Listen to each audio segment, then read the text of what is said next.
Olá pessoal, tudo bem? Eu vou gravar esse vídeo para a gente fazer a correção do roteiro número 1. Esse primeiro vídeo, essa primeira correção, eu vou fazer ela um pouco mais detalhada, porque é o primeiro, então tem bastante coisa que eu gostaria de falar. Embora vocês devam ter percebido que, como ano passado a gente trabalhou com figuras de linguagem, esse ano vai aparecer de novo, né? Vão aparecer algumas figuras de linguagem. E na verdade vai ser para vocês uma revisão, a gente adiantou um pouquinho a matéria, né? O ano passado, no comecinho, que a gente trabalhou, a gente fez até aquela atividade em sala, com música, né? Que foi bem legal. Então vocês vão ver que nessa parte de figuras vai ser mais ou menos uma revisão, tá bom? Mas eu gostaria de ler com vocês, porque como a gente não tá presencial, a gente em sala a gente lia junto, né? Às vezes um lia, outro lia, eu lia com vocês, então eu gostaria de fazer isso nesse primeiro contato depois do roteiro 1, tá? Embora eu tenha mandado o vídeo do poema, né? A pessoa recitando o poema, eu gostaria de ler com vocês, pra gente ir analisando junto. Então, o poema, ele é de Manuel de Barros, o primeiro aí do roteiro 1, chama A Namorada. Tá? No poema também eu tenho o título normal, assim como um texto em prosa. Lembrando que texto em prosa é o texto que é escrito em parágrafos. Já o texto em verso é o que é escrito em estrofes. Então, no poema, cada linha do poema ali é chamado de verso, né? E cada conjunto de versos é chamado de estrofe. Então, havia um muro alto entre nossas casas. Difícil de mandar recado para ela. Não havia e-mail. O pai era uma onça. A gente amarrava o bilhete numa pedra presa por um cordão e pinchava a pedra no quintal da casa dela. Se a namorada respondesse pela mesma pedra, era uma glória. Mas por vezes o bilhete enganchava nos galhos da goiabeira. Então era agonia. No tempo da onça era assim. O que a gente percebe aqui? Como eu tinha falado para vocês, eu tenho dois tipos de linguagem, né? A conotativa e a denotativa. A linguagem denotativa, que começa com denotativa, lembra de dicionário, que é o significado real das palavras. Então, se você quer saber o significado de uma palavra, você vai lá no dicionário, que começa com denotativa, e vai lá e descobre o significado. A linguagem conotativa é aquela linguagem figurada, que nem sempre vai estar no dicionário, né? Ela é criada, ela é usada uma palavra, né? Não no seu sentido real. Foi o que aconteceu aí nesse poema com a palavra onça. Então a gente vai fazer os exercícios e vai ver aí o que a palavra onça significa no primeiro momento que ela apareceu e depois no segundo momento. Mas aí a gente vai fazendo os exercícios junto e vai analisando, tá bom? O primeiro exercício aí diz assim: a voz que fala no poema é chamada de eu lírico. Assim como o narrador dos gêneros narrativos, o eu lírico pode se manifestar em primeira pessoa, eu lírico pessoal, quando ele está falando ele, né? Aí o verbo vai estar na primeira pessoa, ou na terceira pessoa, o eu lírico impessoal. No poema lido, o eu lírico é um rapaz, é a letra C, é um rapaz que se interessa pela moça, portanto, o eu lírico é pessoal. Ele tá falando ali dele, né, de uma coisa que ele viveu ali.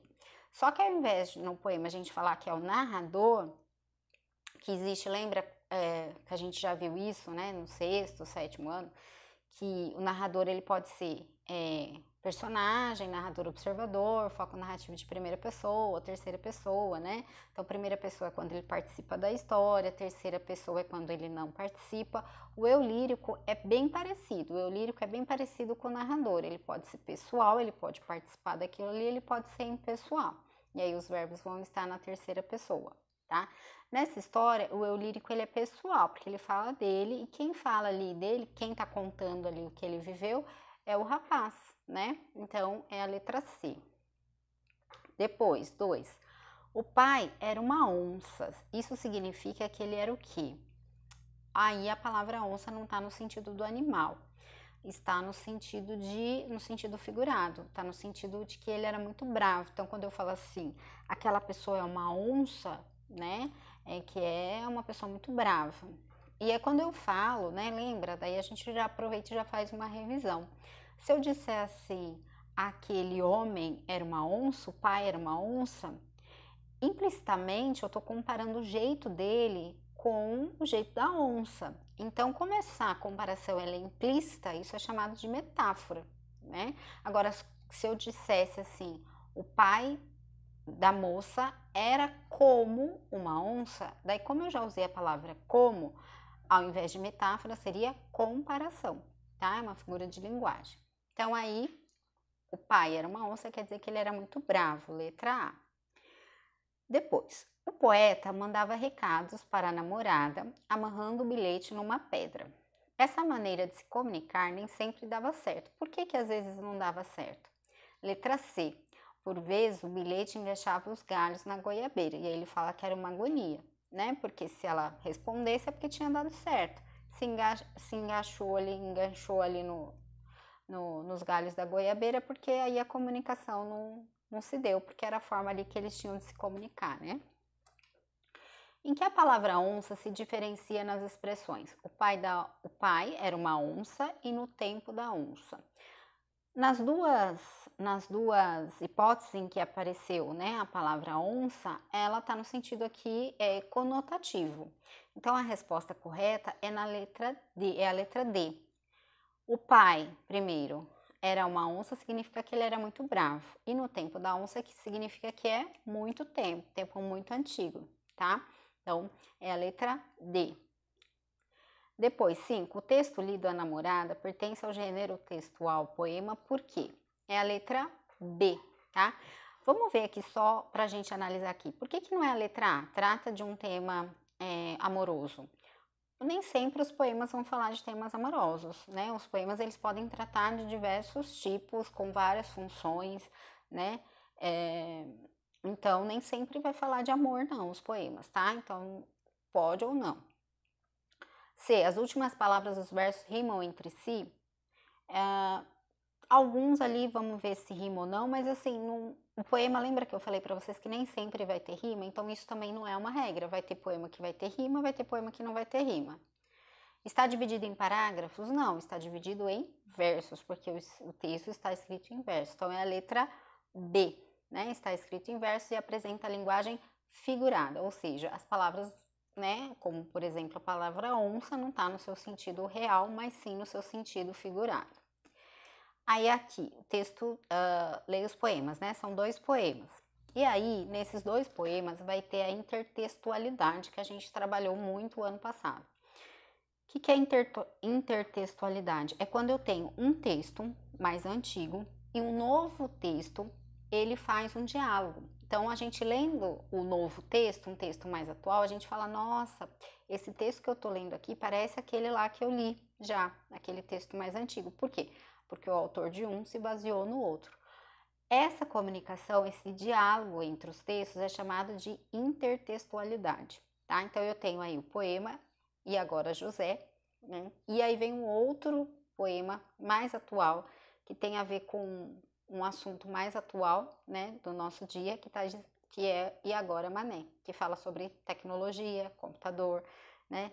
E agora, Mané, a luz acabou, o HD travou e a memória sumiu. E agora, Mané? E agora você que se diz o expert, você que se diz o melhor da internet, você diz que tudo é possível, você começou, agora termine. E aí ele vai falando, né? E aí quando você fala, quando você pensa, né, E Agora Mané, você já lembra do E Agora José, que é um poema mais antigo, esse aqui é mais atual.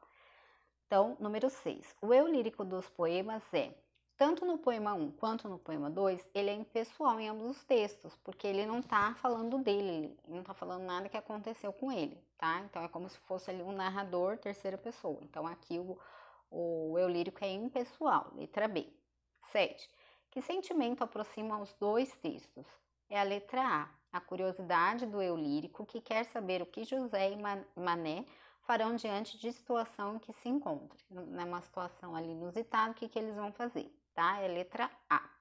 8. No poema 2, podemos inferir que a palavra mané tem o sentido de, é a letra B, indicar que a pessoa com quem o lírico conversa não tem muita capacidade, é pouco inteligente. Inclusive, né, a gente fala, "Ai, é um mané, né? Ou seja, não sabe muita coisa, né? É pouco inteligente. Letra B. 9. Analisando a linguagem dos dois poemas, qual deles poderíamos dizer que é mais atual? Qual deles faz mais parte ali da nossa realidade, que fala coisa que tem a ver com o que a gente mais está em contato hoje em dia? Que é o poema 2, né? Pois apresenta temas e expressões da linguagem tecnológica, principalmente agora, que está todo mundo em isolamento, que está fazendo, né? Cumprindo a quarentena, então a parte tecnológica ela ainda ficou mais intensa ainda, né? Porque se não fosse essa parte tecnológica, né, que é uma coisa mais atual, não seria possível esse nosso contato. Então é letra D. 10. Nos versos do poema 1, há uma ideia de condição, expressa pela palavra, né, se. Se é uma condição, não é uma certeza, é uma hipótese, uma condição. No poema 2, essa ideia também se apresenta nos versos, é a letra C. Se você reinstalasse, se você atualizasse, se você ignorasse, então esse se, ele dá a ideia de condição, tá? Então, por exemplo, se não chover, eu faço a prova, ou seja, uma condição. Eu só vou fazer a prova se não chover, tá? Então, não é uma certeza, é uma hipótese. Então, condição aí. 11. Nos poemas 1 e 2, podemos perceber a solidão em alguns trechos. São exemplos dos seguintes versos. É a letra B. Sozinho no escuro, qual bicho do mato, e sem amigos, sem comparsa, sem computador. Então, solitário ali, sozinho. É a letra B, tá? 12. São marcas da linguagem coloquial no poema 2. O que é a linguagem coloquial? É uma linguagem mais informal, né? Lembra que eu sempre falo isso para vocês? Existe a linguagem mais formal, que é aquela que a gente usa em documentos que requer uma formalidade, ou em situações na linguagem oral que requer uma formalidade, né? Por exemplo, numa entrevista de emprego, você não, né, não é legal você falar gíria, você usar expressões do dia a dia, né? É preferível você falar uma linguagem mais formal. No poema é a letra D, e agora mané, tá? É uma linguagem mais coloquial. E depois você pode estudar mais sobre o gênero tal no seu livro didático. O roteiro 2, eu segui também a questão do poema, que é o gênero textual que a gente está trabalhando. Vocês vão perceber que eu não pedi para usar o livro por enquanto, mas a gente vai usar. É que eu estou seguindo uma linha de raciocínio para vocês fixarem bem a questão das características do poema e das figuras de linguagem. Depois a gente parte para o livro, tá bom? Eu vou sempre tentar fazer assim, né? Não com um vídeo muito longo, mas mais curtinho, mas com correção para vocês. Qualquer dúvida vocês me avisem, tá? Eu já postei o roteiro 2 e aí vocês podem me mandar, né? Vão fazendo com calma e assim que possível já manda para mim, tá bom? Bons estudos para vocês. Qualquer coisa eu estou na plataforma em disposição para vocês.